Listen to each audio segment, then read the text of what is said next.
Grayson, you are one of my favorite instructors that we have at Double Jump. Really? Yes. I I'm feel honored to like, hear that. yeah, like especially for this workshop, we kept pushing the quality, right? Quite a bit. Like it took Yes. way longer.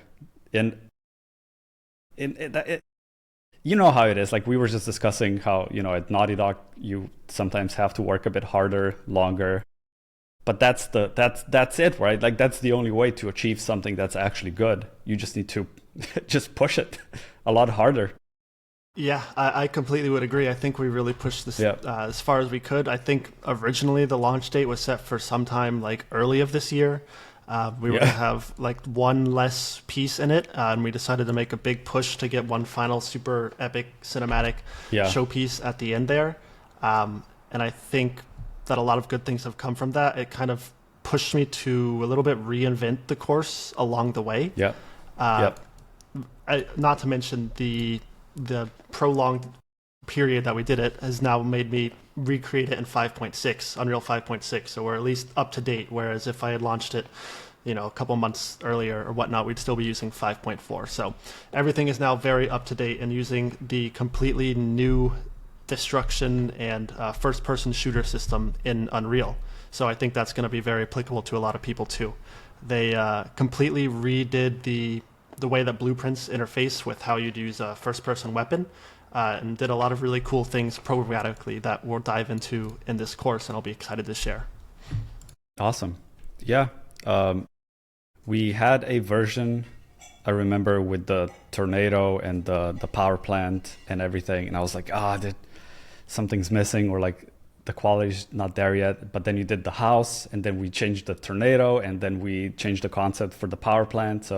And then we were like, well, what if we do all of those? And that's essentially where Yeah, we're, now we're we at have right now. like three big projects now instead of just the one that I was originally planning. Yeah. Yeah. I mean, originally I think this was going to be like a 4-week thing, but this is completely blown up into like this big 8-week long, the 25 plus hours of content. So it's going to be Yeah. a lot to dive into. I think it covers like the full range of both logic and, the artistic side of destruction as well.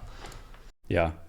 No, it's awesome because the reason why I was pushing for the highest quality as well is because I really wanted this to be one of our flagship real-time workshops, and I think now we are at that point where I'm like, yes, this is going to be a flagship workshop for Double Jump. So that's why you're my favorite instructor, because you were willing to push and iterate and just push it to a level that I think we're all going to be really proud of. So Yeah, I'm thank you for definitely, that.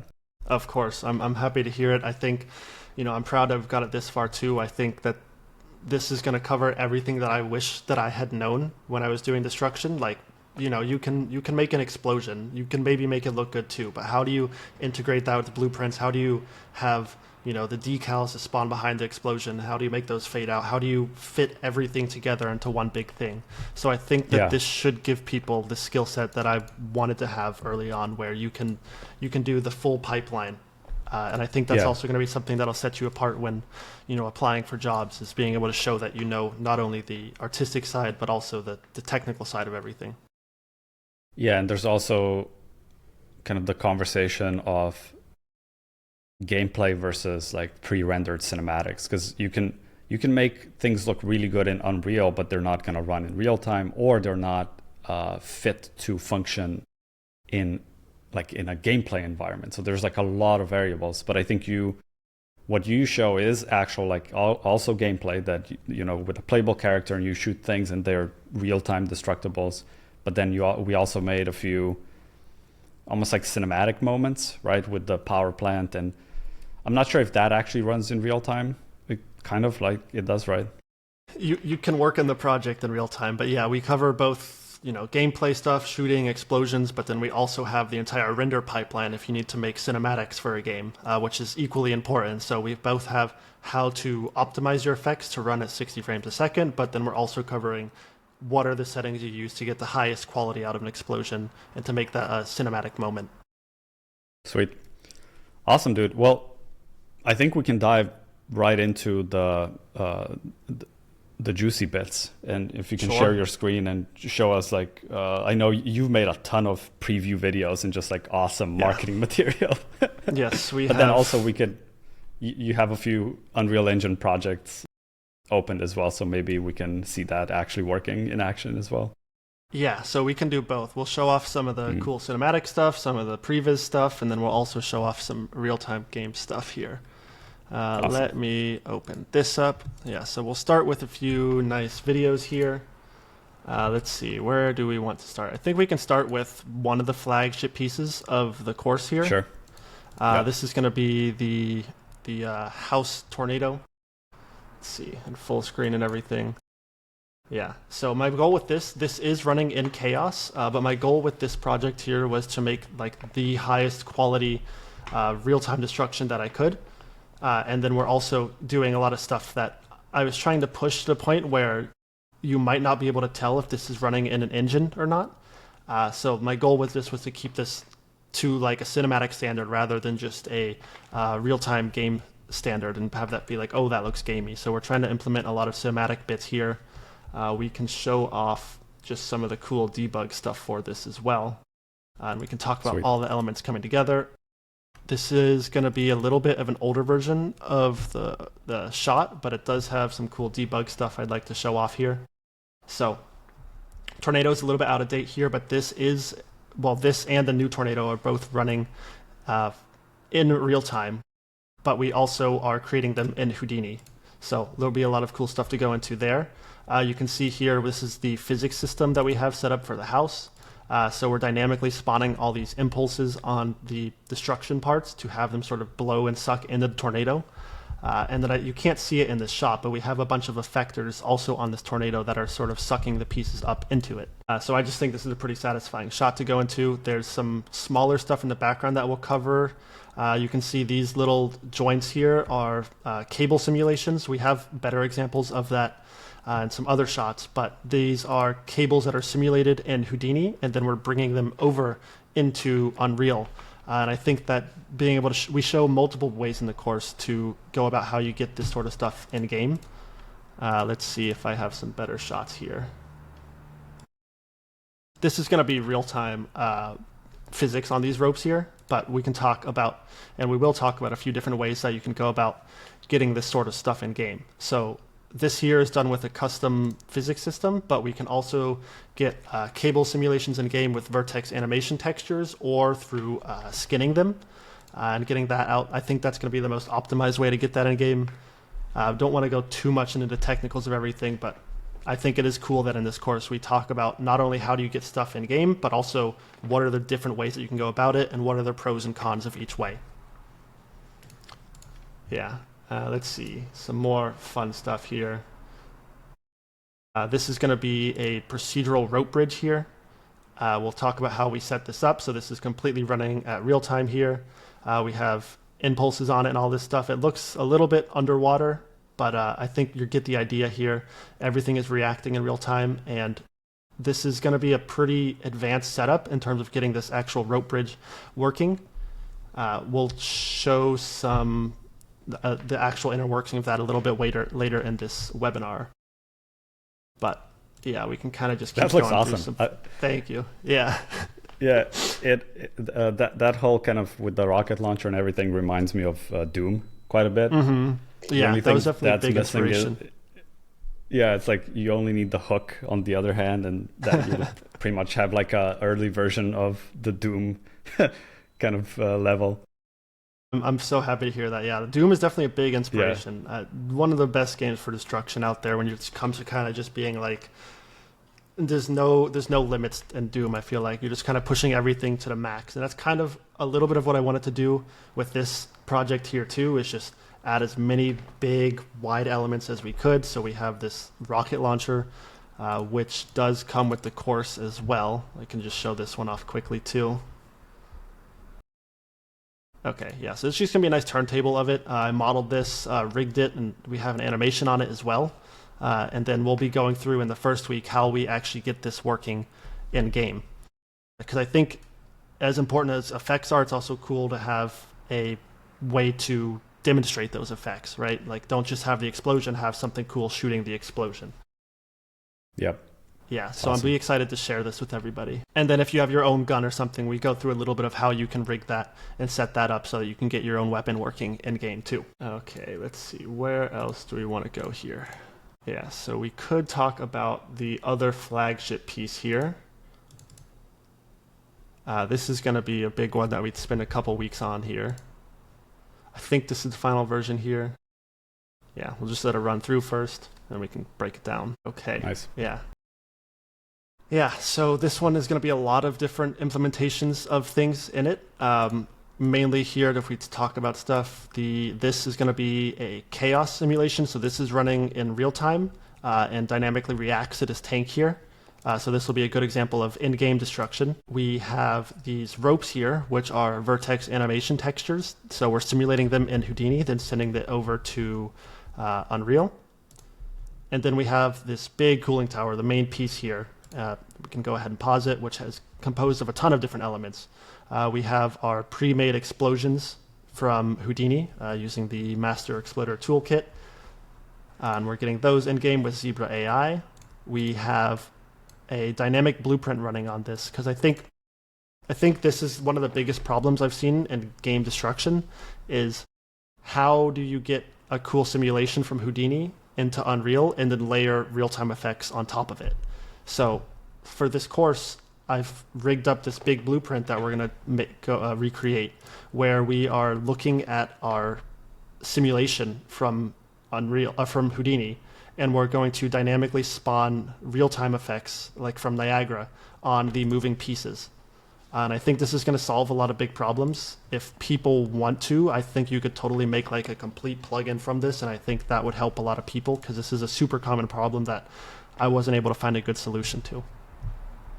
What is the, because in the workshop you show both chaos destruction and Houdini destruction. In this specific one, you simulated the RBD with Houdini. What would be kind of the benefit of that versus just doing it with chaos? So I think the big benefit is, I'll just play this in the background. The big benefit is you have all of the power of Houdini on your side. If you're doing a cinematic destruction piece and you know the player's not going to interact with it, I think that's 100% a good reason to use what I think is the best tool for simulations out there, which is going to be Houdini. You have the most flexibility with it. And you're going to want to use chaos if the player's going to interact with it, or if you need it to be more dynamic. But for really big pieces, it's going to be a lot easier, I think, to use Houdini for that sort of stuff. Yep. Makes sense. Yeah, and so I think this one here is just showing off the cool stuff. I think I have one where I scrub through it so you can actually see all the dynamic particles. Let's see. Are the trails done in Houdini?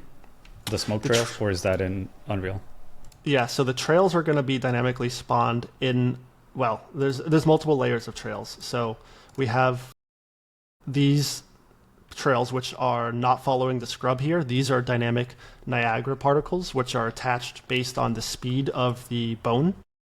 But then we also have another simulation that we pyrosim that we're getting Houdini that we're going to be layering on top. So we have 2 levels of smoke here. So you have the most control over everything. Because I think something that's a little bit harder to do in real time is going to be like a big shock wave or like big plumes of smoke that need to look really big and cinematic.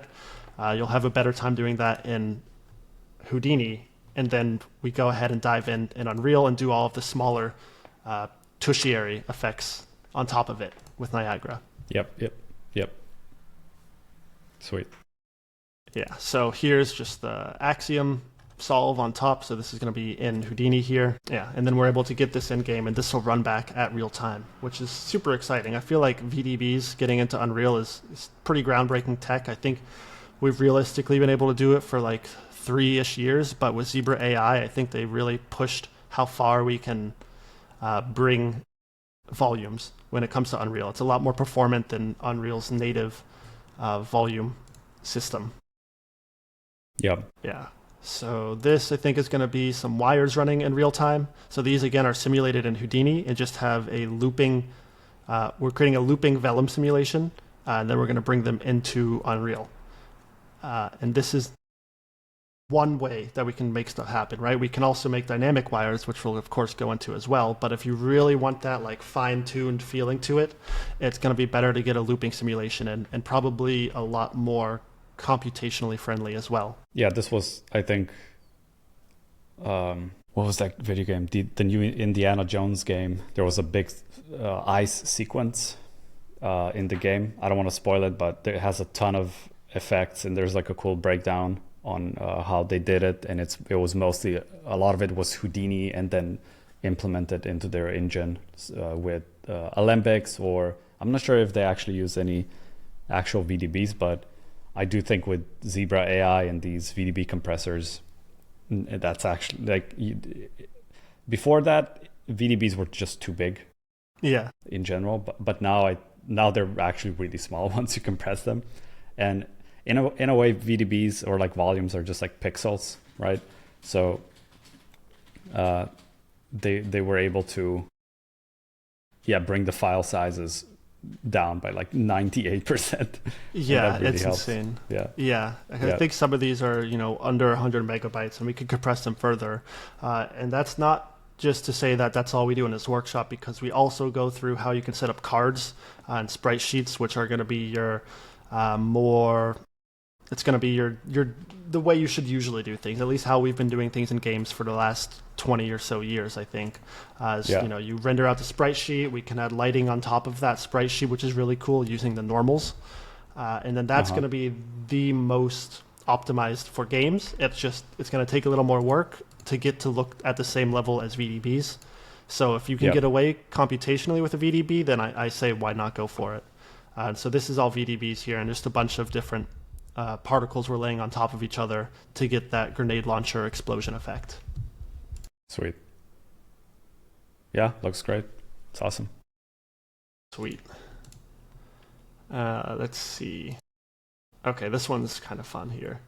Again, there's a heavy emphasis in this workshop on blueprints. So this is just going to be like a random physics spawner here. We're just randomly spawning physics objects, which is a fun little thing in itself. But we can also use something like this for more applicable purposes, right? Like in the tornado and in the cooling tower destruction, we have a bunch of physics debris that are flying across the camera, and they're responding reactively to the environment. So you can do a lot more than just spawn stuff in a pile here, but I did think this was a little bit fun. This is very fun. Yeah. This was the first thing I did in Unreal, I think like 7 or 8 years ago. I essentially put a lot of barrels up in the sky and just dropped them all down. And I was like, yes! Awesome. Yeah, it feels great. This is the best. Yeah. And this is a little bit technical too, I think this is a good exercise, because it's like, okay, how do you get the bounds of a square, and how do you spawn something at any point randomly within the square? So there's as much as it is fun, there's also a lot of technical use behind something like this as well. But yeah, real-time physics, always fun. It's very fun, yeah. This is just called ambient occlusion chaos. Yeah, so this is going to be on the destructible house here, as well as this procedural bridge over here. You can see we just have this dynamic effector, similar to the tornado, just me dragging it around instead. You might be able to see there's some effect spawning over here, but all of this is just kind of me just messing around, having a good time with all of the systems that we'll be setting up in the workshop. Yeah. Do you make the assets destructible in Houdini, or do you fracture them in Unreal? So the easiest way is going to be in Unreal, but we do both in the course, because again, I think you can still get the best quality fractures out of Houdini, but also 90% of the time, if it's a small asset like a door or a barrel or something, you can get a great fracture out of the chaos system as well, and that's going to be in like a quarter of the time. So this one was done with chaos, but we also go through how to get really high quality fractures, how to like embed rebar into your fractures and splinter cards and all that fun stuff too. So if you're going for that top level, we get there too. Awesome. This is just be another fun little asset here. This is the decal that spawns when we shoot the rocket launcher. So we do a bit of shader work as well. I'm not sure if I show it in here, but there's also a fade out on top of it that we can do so that it kind of dissipates over time. And if it's not shown in this video, we'll show it in real time as well instead. Yeah. Sweet. But yeah, as an effects artist, it's important not only to be able to do like particles, but also shader stuff is, I think, another very common day-to-day thing that you'll be doing. And if you're not, adding it to your skill set is going to make you much more valuable. Dude, on Gears of War, we had a lot of like mega uber shaders, and some of the fire we just did in shader, and it looked like, I remember almost by accident, I made like a really, really good fire shader that looked almost 100% photoreal with just mixing a bunch of noises and masks. That's awesome. And I wish I had that file because it was a really good file. I don't remember how I did it. Yeah. Do you think it was more optimized too than like sprite sheet or anything? I guess it was probably more convenient, huh? It was more convenient, yeah, because you can change the height and how many flicks of flames and everything. So it was very procedural in that way. Yeah. So you need a lot of quick setups like that. Yeah. Oh, dude, this is awesome. This is great. Yeah. So this is just going to be how we're layering all of our things that we learned in the workshop on top of each other. So we have particle spawning. We're simulating these smokes in Houdini and baking this to a sprite sheet. We have this fracture was done in chaos, but then we're adding a rebar on top as another element. And then we are using a physics effector to actually crumble it over time. And then, of course, we have the explosion at the end here. Yeah. I wanted to ask for the decals that you're spawning. All of that, I'm assuming, is connected through blueprints, right? Yes. Yeah. So the whole system is going to be connected through blueprints. You know, we shoot the physics projectile, which is the rocket. We attach the trails to it. We spawn the explosion, the Niagara particles. We spawn the physics impulse, which is going to be destroying everything around it. And then we also spawn the decal based on the normal of the surface that it hits so that it's oriented the right way. Yeah. And all of that's through blueprints. Yeah. Dude, this looks so fun. It's like actually playing a video game level, but you just make everything destructible. I think we need more games like this. I would absolutely play a game. I mean, you know, we got Doom. We need more, though. Battlefield's on that level, too, at this point, I think. Battlefield, and there was an older game that I forgot what it was called. Something... Oh, I completely forgot what it was called. But it came out like in 2006, I think. And it had like a lot of something gorilla something. I don't know if you remember. I'm not sure I know it off the top of my head. Yeah, I'll maybe if I remember, I'll put it in the description or on the screen. But yeah, back in 2010, like in that era, a lot of games had more destructibles in physics. I feel like even when Crysis came out, like they had destructible palm trees. Like you could shoot it at different heights and it would break it at your impact, and then the palm would fall down. And I feel like the new games don't have that as much anymore. It's a little sad. I would agree with you there. Yeah. I think it's just so hard to make. Like, it's expensive. You have to hire a destruction artist to make good-looking destruction, and the quality bar for AAA games is already so high for like the background environments. To have destruction on top of that just gets it's a lot for studios. So I'm happy to be working at a studio where we do a lot of destruction too. That's basically all I do every day. Yeah. Okay, the game I was looking for was Red Faction Guerrilla. Red Faction Guerrilla. Yeah. It's like you're on Mars and everything was destructible and you just explosions and everything was breaking apart. And it was like it says here, revolutionary physics-based, fully destructible environments on Mars. Oh, you know, I think I've seen some clips on this game. Yeah, it's super impressive. I feel like they were very groundbreaking with like how like, because you have like destruction is a very technical thing. So having all these systems in place that work together is so impressive to do. Another good example I think is the Finals. I'm not sure if you played it, but surely you've seen some. Yeah, that is a well done game. I think they tried to do it in Unreal at first. I'm not sure if it still is done in Unreal, but I know they had to develop an entire new physics system just for that game because of how large scale all the destruction is. And it's a multiplayer game, which is another level of complexity. Yeah, it's just bananas. Yeah. But also, I still remember like the first demo for Half-Life 2 when that came out. They showed, and it's actually like a few months ago, I think they re-uploaded it in 4K. It was like an E3 demo of Half-Life.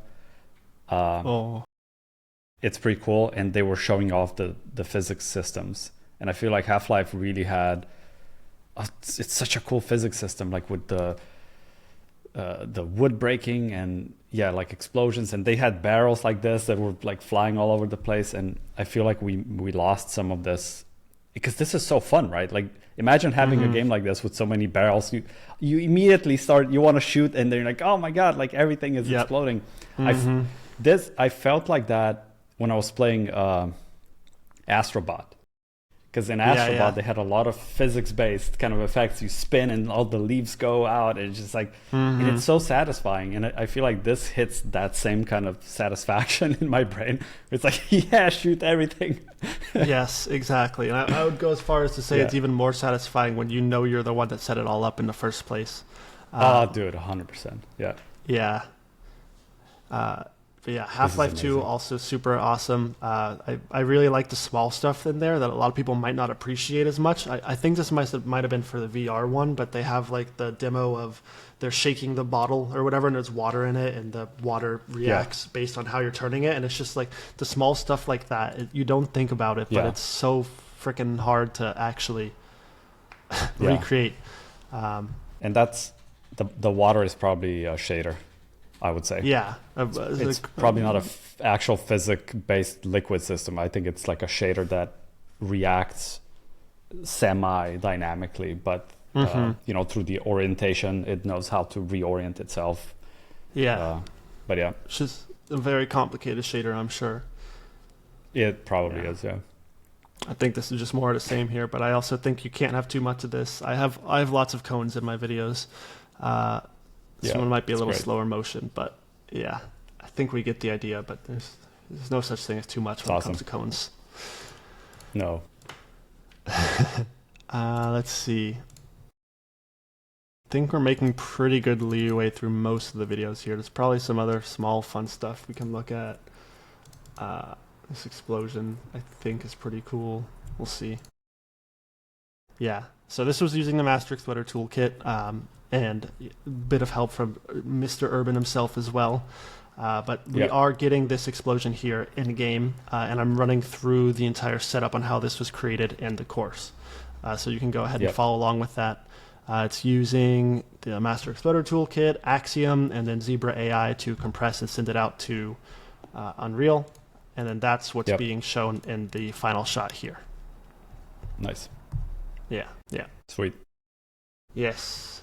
I guess one last thing before maybe we dive into some real-time stuff is, I think, just as important as all of the technical and the artistic side is going to be the rendering process behind this. So in this course, we go through all of the best render settings that you can use as well, and then a little bit of color grading as well in DaVinci, so you can get the most detail out of your assets.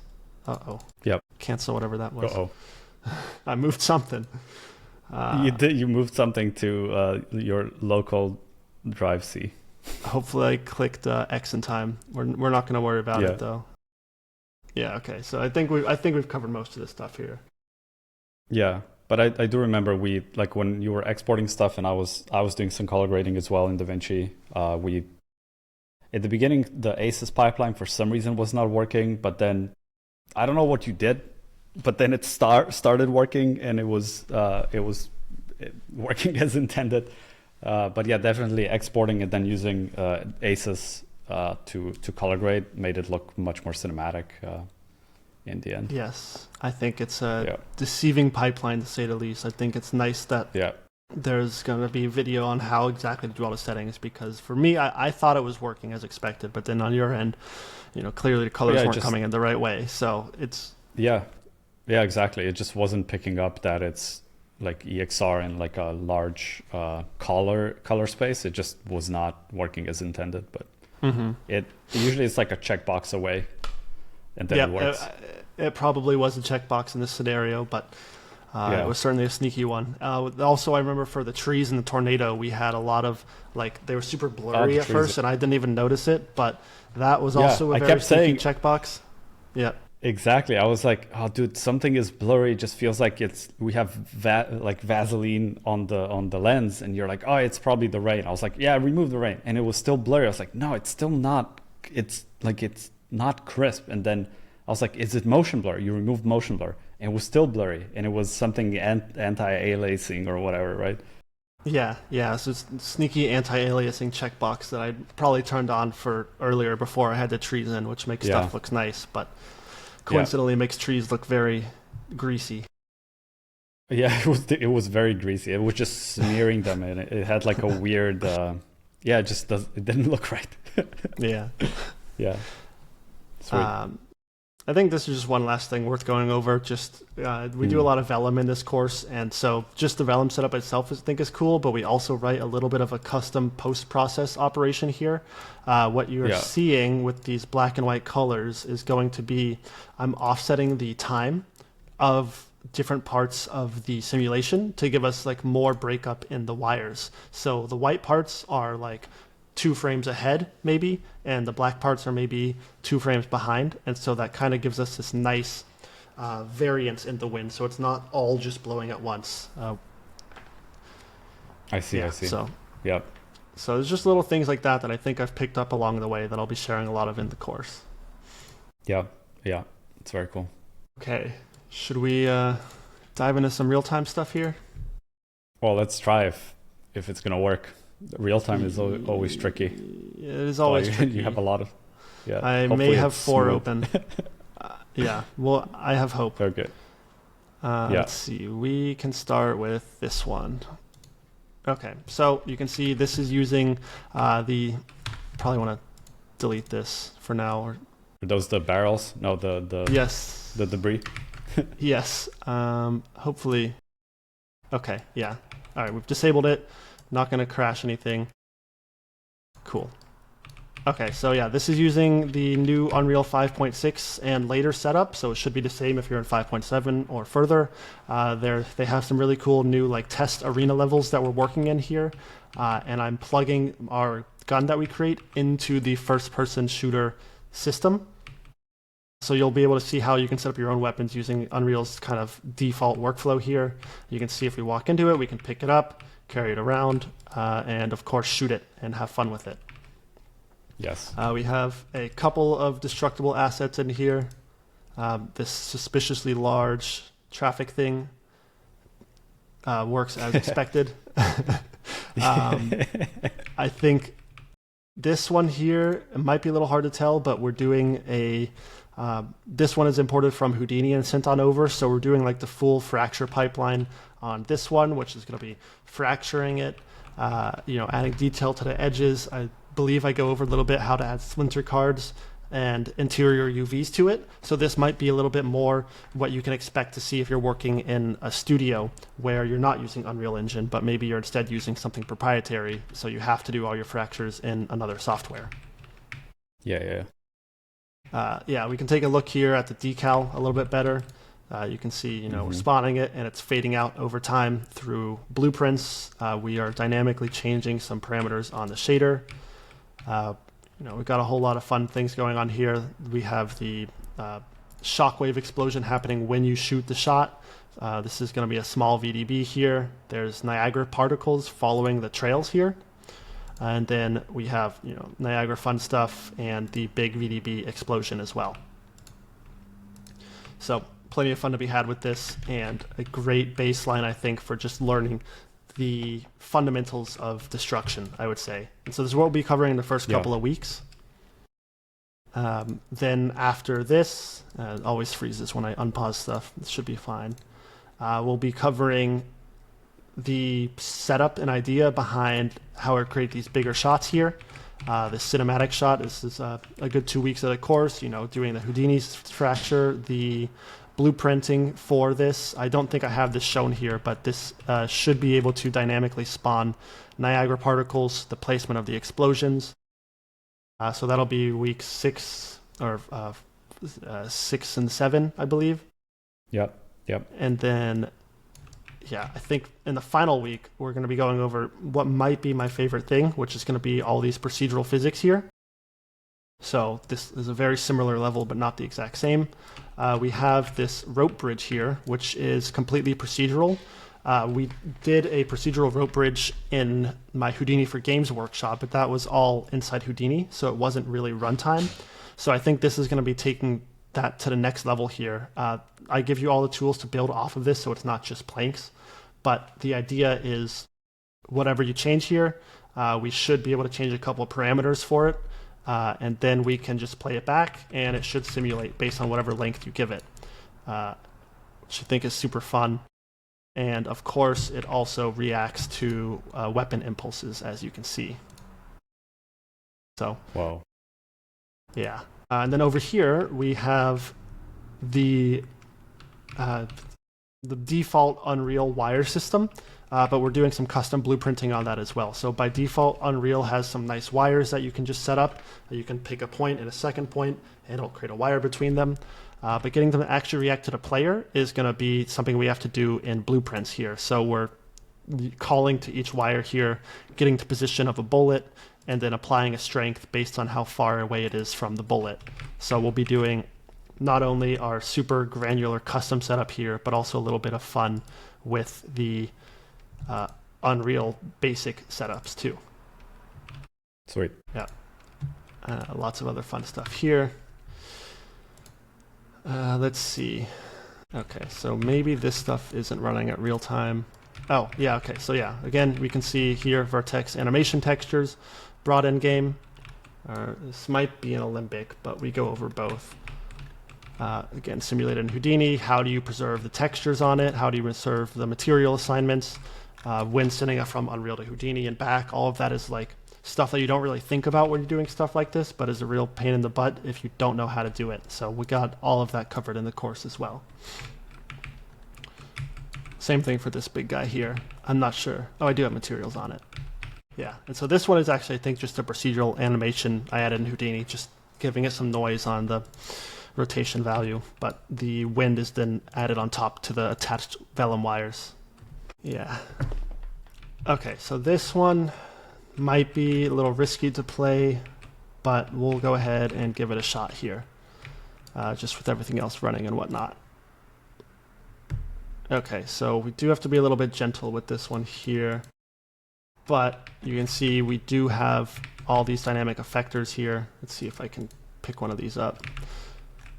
Can move this one around like so, and have fun with all of our procedural rope bridges. There is kind of an annoying bug where when I let go it freezes for a bit, but it still all works fine. But maybe we can get a better angle here. Pick up all these fun things down here and, you know, drag them on in. Can affect the house a little bit. This one gets a little bit chuggy because of how many pieces we have, but when isolated, it works fine. And then we also show off some tricks in this course for how you can get these smooth results rendered out so that you can present it nicely. Yeah, we'll just have to wait a second. Yeah. This would be cool to add this dynamic effector to a gun, and you would essentially create a gravity gun, right? So you would shoot it and it would like, and then you would control the gun and where it's kind of like imploding or exploding things, or yeah. No, totally. I would agree. I mean, it's sort of like that thing from Half-Life, the gravity gun. Kind of. Kind of, but more of a area of effect type of thing. Yeah. Yeah, I think a good part of what we do in this course can probably pretty quickly get you to that result too, where instead of just having stuff explode outwards, you can do a bunch of things, like maybe you have it explode outwards, pause for a little bit, and then like suck back inwards for the final explosion. And all of that could be done without too much extra work on your end once we get all our systems set up. I think this is just a little, we'll see if this all works. Uh-oh. Ooh. There you go. I believe. Maybe. I think I have a ton of physics assets over here. It's probably less than ideal. We'll see. Okay. We've loaded in. Yes. So, let's see. I'll also just do this too. We'll just do unlit for now. Why not? Yeah, so this is just another little test thing you saw in all the videos here. Just a nice little quick level for all of our destruction. I think it's just as important to have cool destruction as it is to show it off in a way that's appealing to a lot of people. So we go over a bunch of that too. How do you make stuff attractive when you present it? Because just nice work on its own, I don't think will do everything you want it to do. You need to have it presented in an exciting way in order to catch eyes and set yourself apart. Yeah, I think this is just awesome. A mega scan asset I brought in, but we do some kit bashing too in the course. I think, correct me if I'm wrong here, but I think with the Legendary Edition you get a discount on the big, medium, small asset pack. Yes. Yeah. Yeah, so if you want to do some kit bashing and kind of get stuff set up really quickly, like what we're doing. And here, a lot of this is done through the big, medium, small asset pack. That is worth considering, I would say. Like all these background pieces in the tank. Mm-hmm.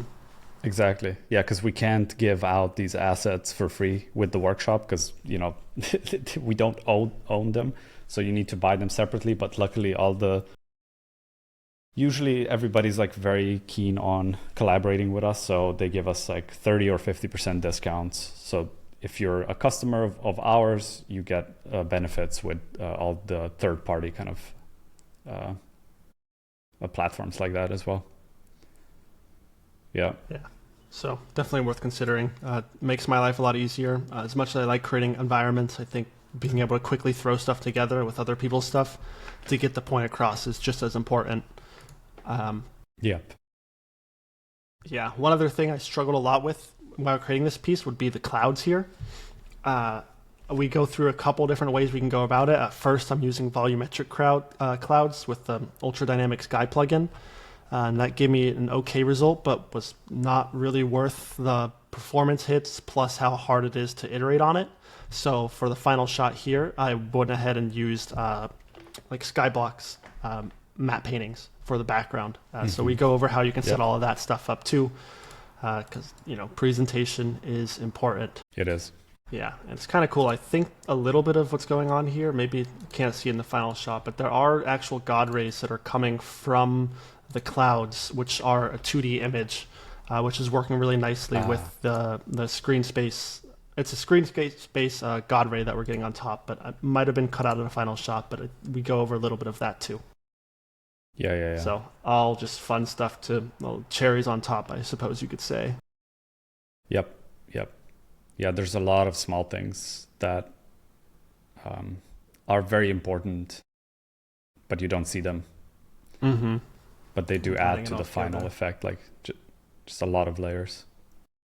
Yeah, that's what makes it into a gourmet recipe versus just freezer food, for example. Exactly. Yeah, I think this is just a cool slow-mo shot of, stuff bursting through the house here. It's amazing. Very fun.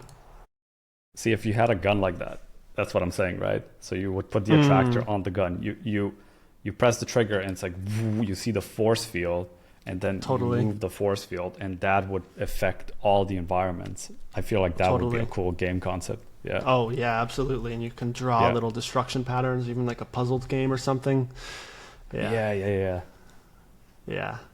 Oh, yeah, that would be the most satisfying game ever. Mm-hmm. And then, you put some puzzles in there. Yeah.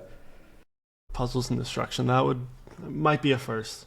I think there's one game out there that does it with voxel-based destruction, but real-time destruction like this is a whole nother thing to get into. Optimizing it is no joke. Pain in the ass. Yeah. Yes. Yeah. I awesome. think we've gone through most of the content here. You think I'm missing out on anything we should cover? I wish I had that tornado shot. Maybe I can find it real quick so we can show where the thing was originally going. The first one that we then kind of pivoted and changed a bit. Yeah. I'll see if I still have the original. Fun. Yeah, because that shot initially had a lot of explosions, and the tornado was supposed to destroy the power plant. Mm-hmm. And then, the tornado went through a lot of different iterations and updates, and then the power plant I was like, what if we just had like a few jets and they just shoot a missile into it and it just explodes? Maybe. And then you started adding jets, and I was like, yeah, that's probably a better way to go than the, because the tornado was even more difficult to get right. Yeah. Yeah. I was trying to see. This might be it. Okay, so this is without a color grade, so you have to excuse the blueness of it here, but we can go ahead and just play it. But it was cool, like the storm. The storm above the power plant was cool with the lighting happening. And then the tornado was supposed to eat into the power plant. So not the worst concept. Yeah, just it could work. A ton of work. It would needed a lot more if we're going to get it there. I feel like I have... Yeah. There might be a better one. If somebody wants to do it, you definitely are going to learn how to do it. Yeah, so absolutely.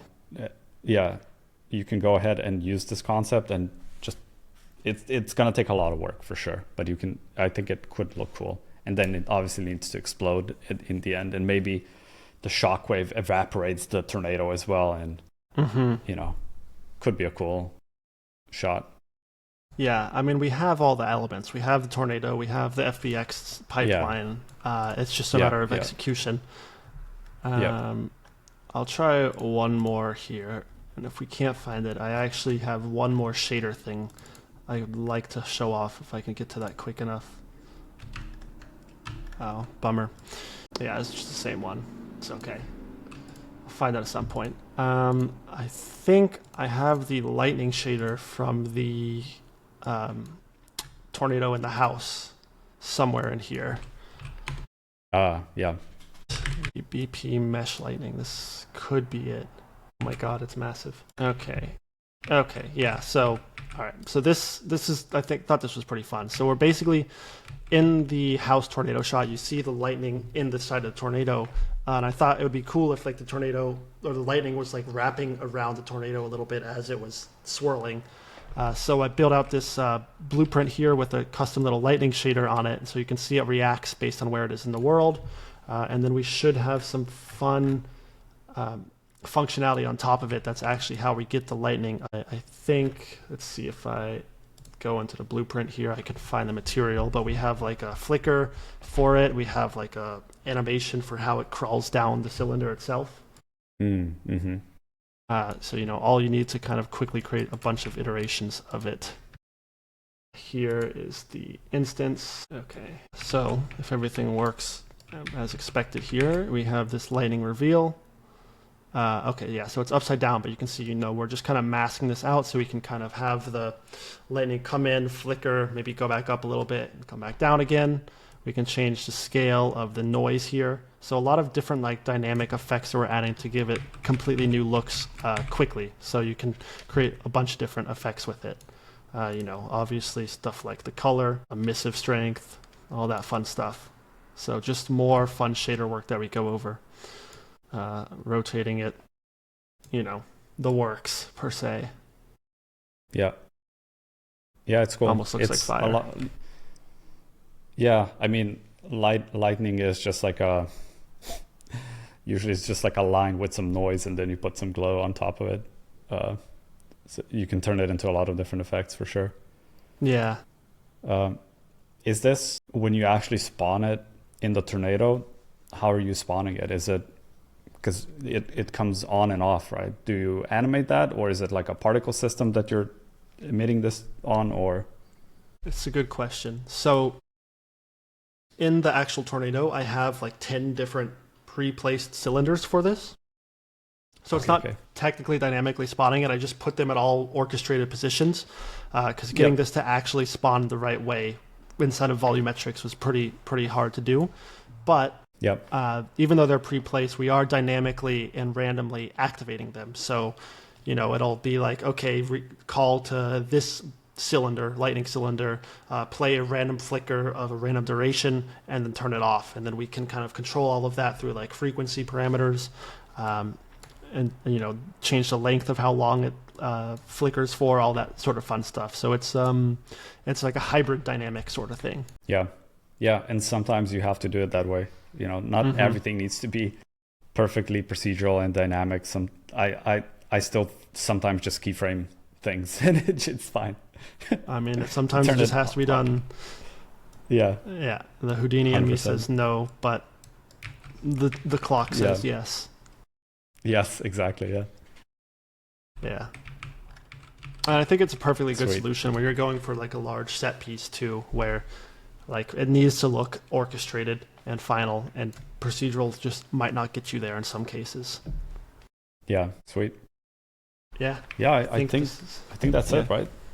I think this is all the meat of the workshop. Yeah. Yeah. So there'll be plenty Meat and to potatoes. yes, to sink your teeth into. Yeah. So if we take a look at like the final shots, you know, with the house and the power plant, and I really liked your the warehouse where you were shooting everything with the flamethrower, the rocket launcher.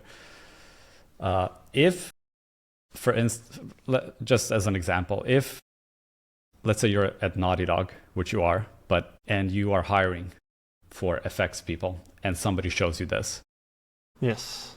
Is that something that would get you hired? Totally. I think especially within my department, I would say it's a pretty niche department. But yeah, I think, again, showing off explosions and particles on their own is all cool. But for the most part, I think the industry has seen that enough at this point to where you can watch any tutorial and make a cool explosion. But what I think big studios are really looking for is someone who can put it all together and is well versed in multiple different things and has an eye for that final asset. So if you can make something that looks cool, shows off multiple disciplines, and is well executed, then you're a very strong contender, and that's going to set you apart from the pack. Nice. Yeah, I totally agree. And we always try to design these workshops in a way that after you finish it and you make a cool project that is different than the actual workshop, don't just copy the workshop. But if you make a project that's like an original project, the goal always is that you would get hired in the industry, right? At least we try to design everything in that way. Absolutely. And then on top of that, we have the Discord where you can ask any questions. I also like to do portfolio reviews too. So if you're like in the Legendary Discord, for example, and you share your work with me, I'm always happy to give a breakdown of what I think could be improved on, what you're doing well. So it's not just these videos that will help you get a job, but there's also, I do everything that I can to make sure that you're a strong applicant for whatever you're going for. Yep, sweet. Awesome, man. Yeah. Well, the workshop, I think, is releasing... when we put this online, it hopefully the workshop is online as well. But it should be releasing in, well, probably this week, right? That the plan? That would be awesome. I've heard conflicting dates, but you know, it's all ready to go. We've got all the content, so as soon as we can get it to the masses, I suppose. Yeah, I think it's all fully recorded, so it's just up to us to put it online. Polish up the lips, the landing page, all that fun stuff. Yeah.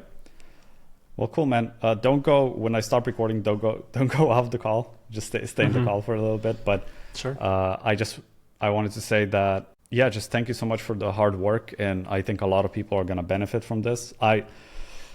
When I started learning Unreal, if this workshop existed, I would be, over the moon. And yeah, it would really help when I was getting into this. There was a few kind of tutorials out there back then, but nothing of this scale and scope. I feel like you really covered. Like I said, this is definitely like a flagship double jump workshop. So thank you for making this. I think it's awesome. And thank you for your time and for showing and demoing everything. Of course. Yeah. I'm happy to have gone this far with it. I think, to get into what you were saying, this is everything that I would have hoped to see in a workshop or just in tutorials in general, because you can pick up pieces here and there on YouTube and it'll get you pretty far. But to have everything in one place is going to be really convenient for a lot of people. So I'm excited for people to have that opportunity. Yeah. Well, awesome. Thanks everybody for watching. Thank you, Grayson, for making this and making a world a better place with this workshop. Just a tiny bit better. My pleasure. Yes. Yeah. All right. Sweet, man. Cheers. Bye-bye. All right. Bye. Bye-bye.